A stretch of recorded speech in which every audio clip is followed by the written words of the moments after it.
Hey, welcome back. Got a nice bundle of comics to show off this time around. So let's dig in. First off, I've got Dell Comics, Alvin.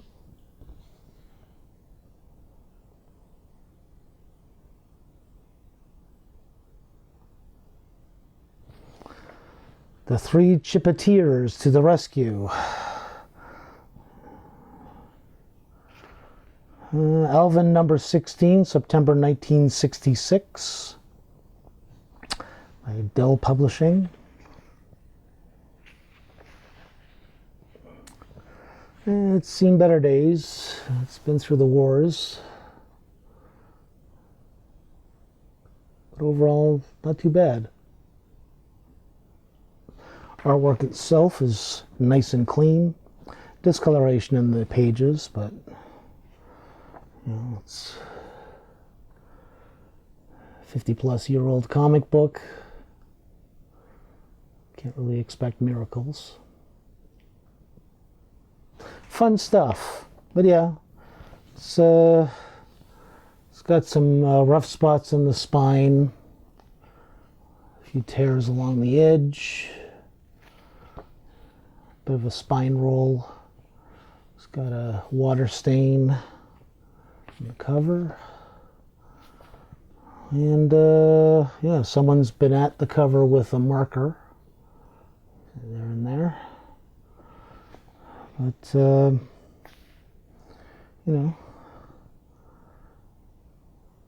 low grade is better than no grade sometimes. And these old ones are fun, These truly were kids' comic books, so it's always a blast when you find one.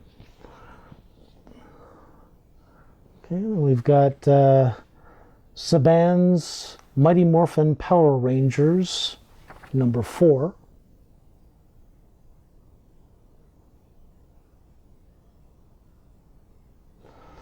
And I thought this was actually published in the UK, but it's not. Let's see if I can find the indicia. It's in the back. Saban's Mighty Morphin Power Rangers number 4 of a 4-issue series, September 1995. Published in Arizona under the Gladstone imprint.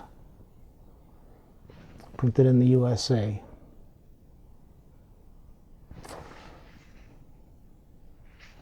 Nice artwork, nice clean artwork in this one.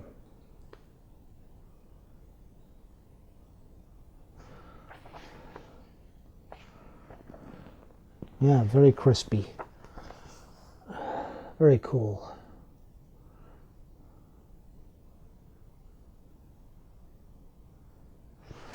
Yeah. It was a comic shop find. I'm not exactly sure if this is a second print. It doesn't say anything about a second print in the indicia. But I'm looking at this part right here, and you see it's got Roman numeral number 2 beside the 4. So I will have to look into that further. But yeah, cool find. Very cool find. One of the early issues of Mighty Morphin Power Rangers in comics. Next up, I've got Marvel's Doctor Who, number 2.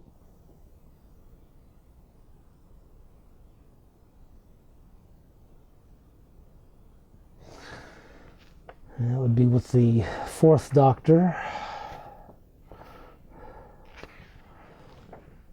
Doctor Who, Volume 1, Number 2, November 1984. Published by Marvel Comics Group. Copyright 1984 by the British Broadcasting Corporation.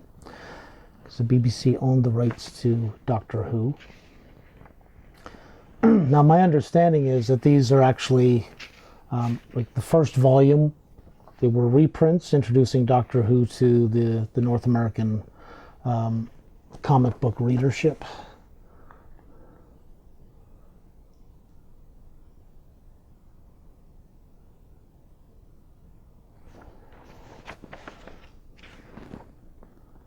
Yeah, 1984. Nice. It's aged well. Colors are nice and crispy.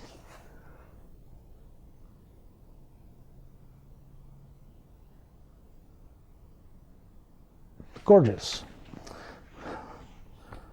Like the back cover here. It's got the 5 doctors. So 1, 2, 3, and the 4th doctor, and then they've got Peter Cushing, who was in the movie adaptation of Doctor Who. Doctor Who and the Daleks, I think is what it was called. Oh, it says here it was in 2 feature films. I only know the first one. Probably because I have a beat-up comic adaptation of it. But yeah. 4th Doctor, Tom Baker, was my favorite growing up watching the show. I like John Pertwee as well, who was the 3rd Doctor. But yeah, Tom Baker was the bomb back in the day. Next up, I've got non-Brand Echh, number 11.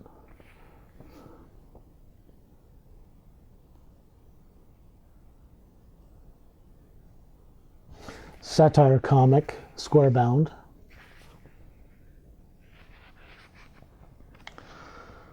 Not Brand Echh, published by Leading Magazine Corp. Marvel Comics Group. Copyright 1968.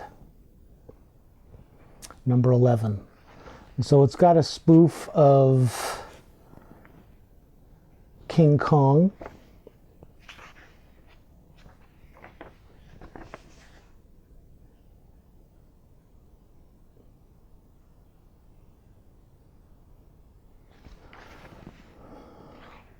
Number of different stories in this.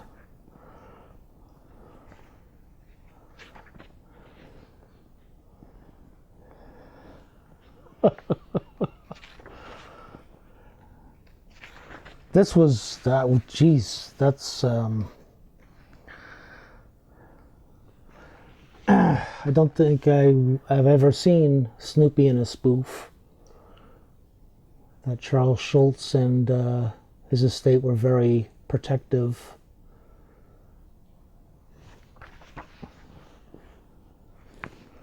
Snoopy eating a bagpiper.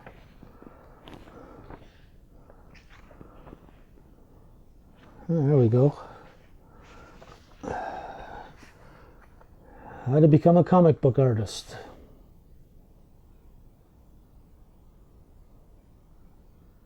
So yeah, it's just a bunch of satirical vignettes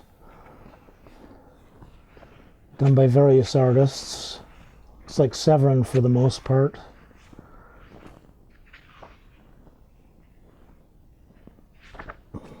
Cool stuff. Yeah.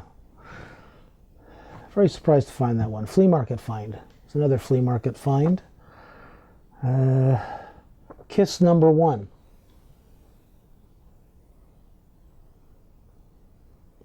Ah. There's the thumbnail.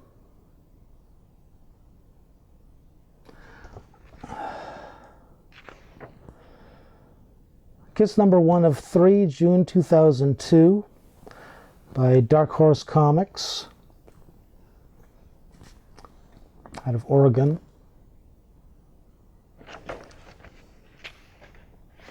So this isn't the Marvel series where they mix the group's blood in with the ink, all that weird stuff.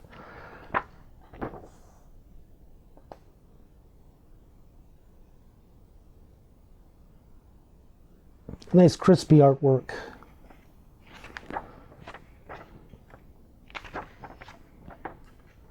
Very cool stuff. Oh man. Look at that. Gorgeous, just gorgeous.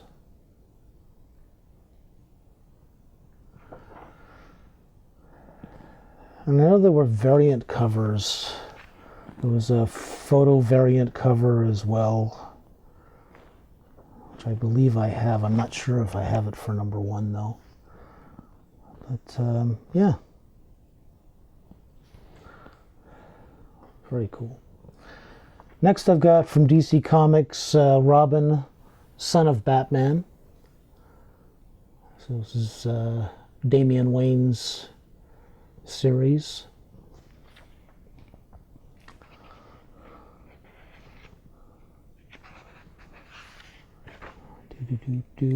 Just looking for the indicia.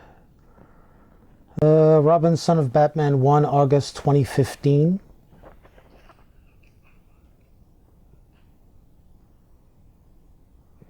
Very cool artwork in this. Just explodes off the page. Gorgeous stuff.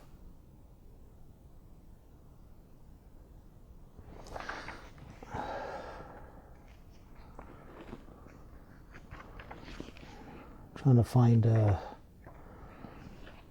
find a couple of spreads that don't have ads in them. Unless they're funny ads, but the later books don't have funny ads usually. She's just beautiful.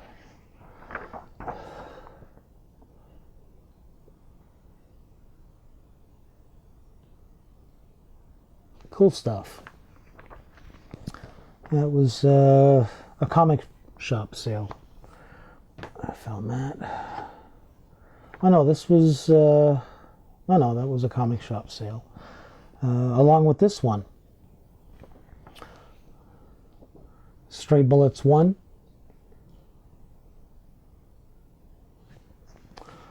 And this is a later issue or a later series as well. Stray Bullets, Sunshine and Roses, number 1, first printing, February 2015, from El Capitan, printed in black and white inside. Find a page that I can actually show. Beautiful artwork in this. Just gorgeous stuff.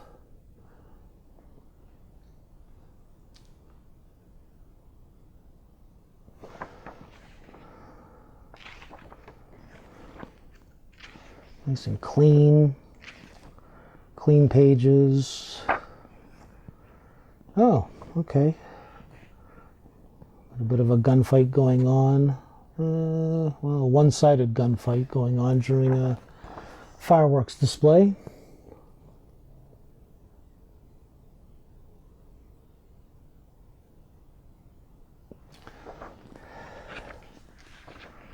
Yeah. Cool. Very cool.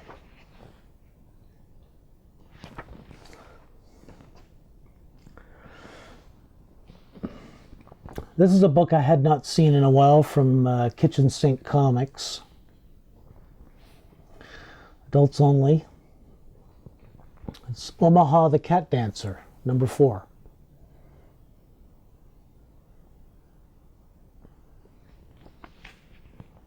So anthropomorphic people, printed in black and white.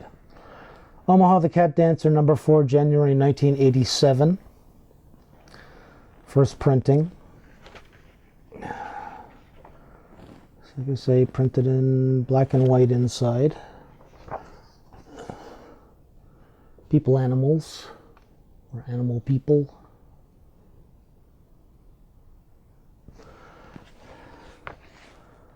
It's kind of an anti-superhero series during the big boom of alternative comics.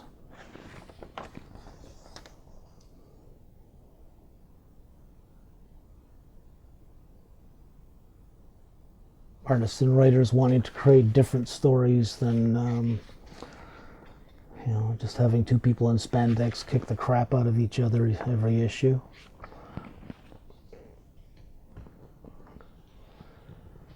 Next I have Archie Giant series, PEP number 501. It's a San Diego Comic-Con issue.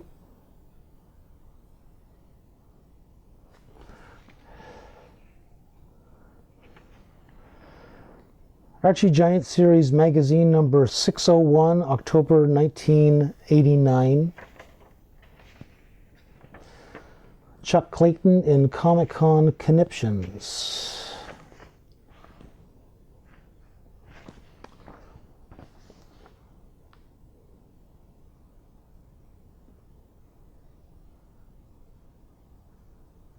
Let's see if I can find the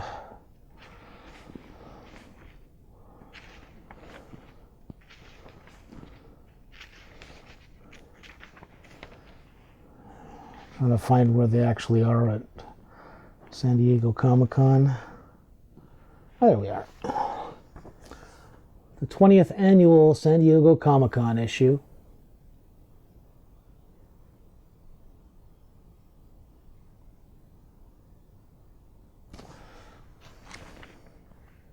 Ha ha ha.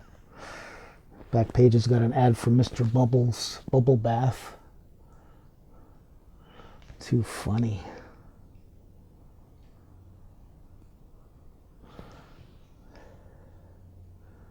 And next I've got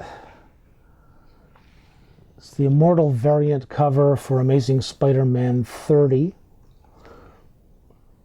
The Green Goblin.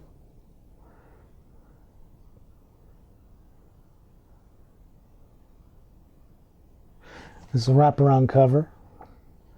All of the Immortal variant covers were wraparound covers, and I've seen, well, the only ones I've seen have been all Spider-Man related, whether it's Miles Morales or Peter Parker, Venom.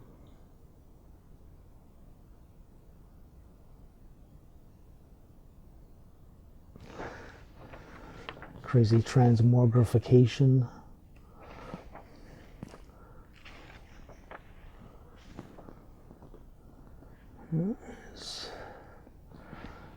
Speaking of Venom,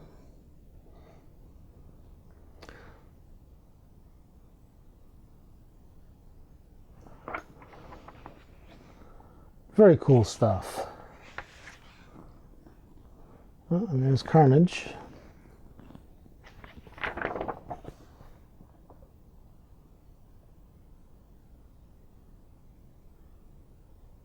Yeah, so happy to get this one. So I find the Immortal variant covers to be very cool. Very cool.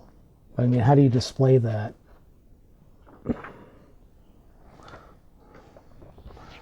Get two issues, put them side by side. Speaking of Spider-Man, next one I've got is Amazing Spider-Man Quebec reprint.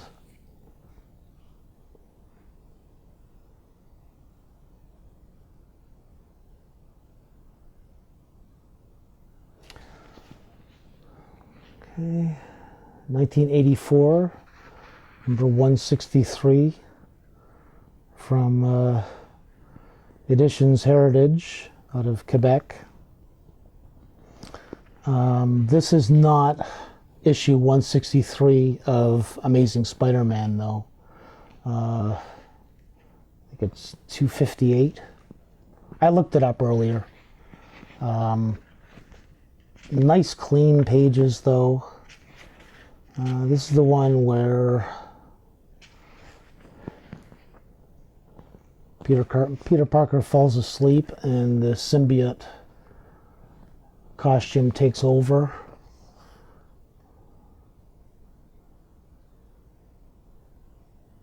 Rumbles through the city while Peter's still asleep. And then you got the two costumes on this side, face to face. A bit of a dream sequence. Very cool. This also has a second page. Oh yeah, this is also the first appearance of Paper Bag Man. So the symbiote costume is no longer with Peter, and so he's with the Fantastic Four and ends up in a Fantastic Four outfit, but they don't wear face masks, so he ends up putting a paper bag on his head.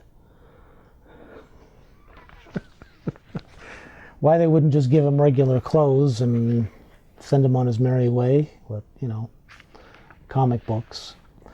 The second issue, second story in the same issue is a Fantastic Four story. John Byrne artwork. And it's the first and only comic book appearance or in-story appearance of Gormu.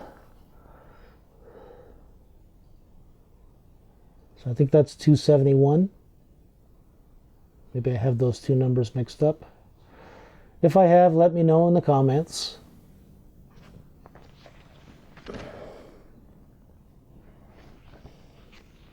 Cool stuff. Okay. Back to English titles. This one is The Avengers. Avengers Volume 1, number 237, November 1983.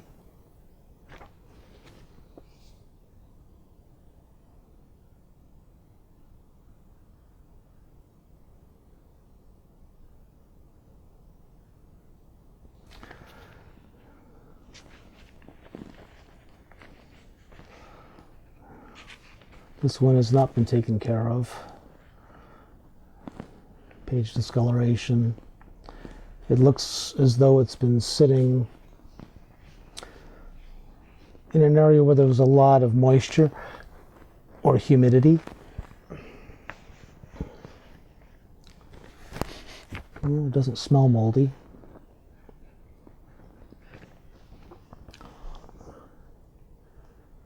I'll likely still give it a zap with the UVC light, just in case there are any spores.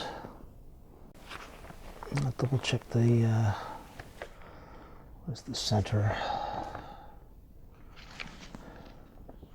All right, well, the staples aren't rusty, so just looks like maybe it's just been sitting in a box and with no bag.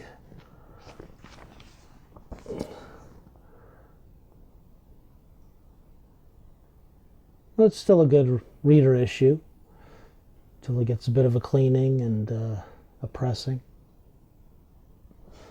Spiff it up a little bit. But yeah. So newsstand 75 cents in 83. I'd have to check, but this could very well be a Canadian price variant that at one time during its life was on sale for 35 cents Canadian.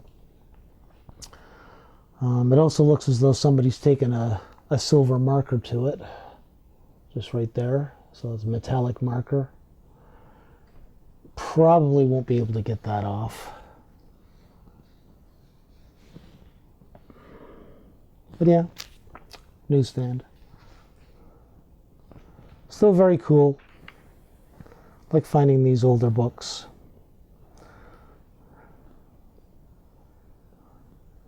Joe Sinnott art. Okay, and last up I've got a very old book that it looks as though it's been passed around. And probably a little bit of water damage. There's some hard rippling going on the cover. This is Classics Illustrated number 91, The Call of the Wild.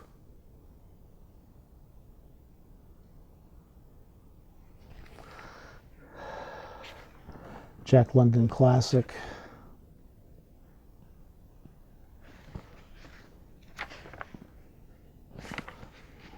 See if I can find the indicia.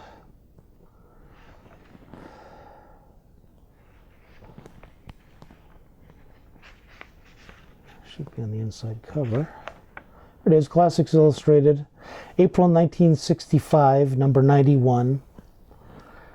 Published and copyrighted by the Gilberton Company of New York. New York.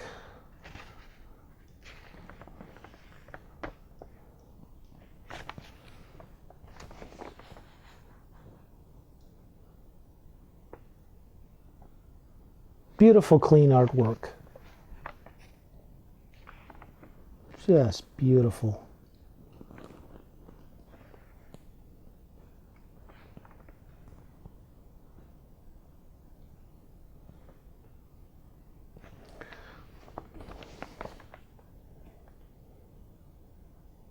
But yeah, it's seen better days.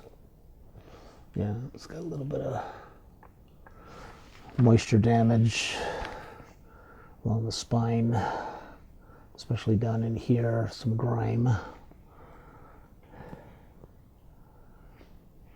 Fairly major spine roll happening. You can see it more on the back. But yeah, very happy to find this one. Overall, it's intact. It's not torn up, just a little bit rough.